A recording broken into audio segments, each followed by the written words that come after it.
अस्सलामुअलैकुम व्यूअर्स, कैसे हैं आप सब लोग। उम्मीद करती हूँ आप सब खैरियत से होंगे। तो बस बड़ी ईद की आमद है, तो इसके लिए मैं आप लोगों से बड़े गोश्त की ये रेसिपी शेयर कर रही हूँ। बहुत ही इजी ये रेसिपी है। इसके लिए मैंने तकरीबन ये 2.5 किलो गोश्त लिया है।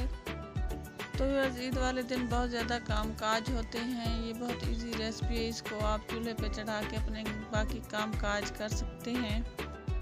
तो ये 2.5 किलो गोश्त जो है सारा पहले मैं देगची में डाल लूँगी। इसके बाद बाकी मसाले जो हैं हम इसमें ऐड करेंगे। 2 बड़े साइज़ के प्याज मैंने बारीक बारीक काट लिए हैं, ये भी डाल लेंगे। 2 चम्मच अदरक लहसुन का पेस्ट, 3 बड़े साइज़ के मैंने टमाटर ये बारीक काट लिए हैं, ये शामिल करेंगे। और 3 चम्मच जो है हम इसमें कुकिंग ऑयल शामिल करेंगे। हस्बे जायका इसमें नमक शामिल करेंगे। आधा चम्मच हल्दी पाउडर, 1 चम्मच हम इसमें लाल मिर्च पाउडर का डालेंगे। 2 चम्मच हम इसमें शामिल करेंगे कुटी हुई धनिया। गोश्त को मैंने धो के डाला था, तो इसमें पानी वगैरह हम कुछ भी नहीं डालेंगे। लो फ्लेम पे इसे हम कवर करके पकाएंगे।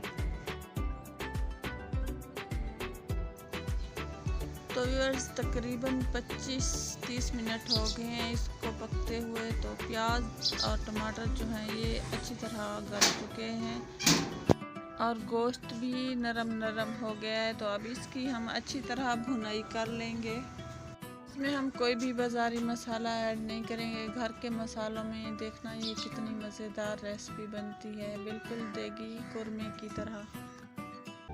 गोश्त की भुनाई करते हुए मैंने इसमें 1 गिलास थोड़ा करके पानी का शामिल किया था और आधा चम्मच जो है गरम मसाले का भी शामिल किया था, तो उसकी वीडियो डिलीट हो गई है। ये अच्छी तरह भुनाई हो चुकी है, तो इसमें हम कटा हुआ अदरक और सब्ज़ मिर्च शामिल करेंगे और मज़ीद 2 मिनट इसकी भुनाई कर लेंगे।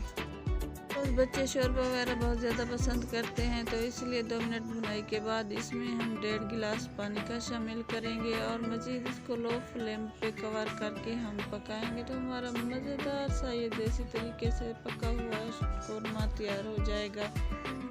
अपना और अपनी फैमिली का बहुत सारा ख्याल रखिएगा। Thanks for watching. अल्लाह हाफिज़।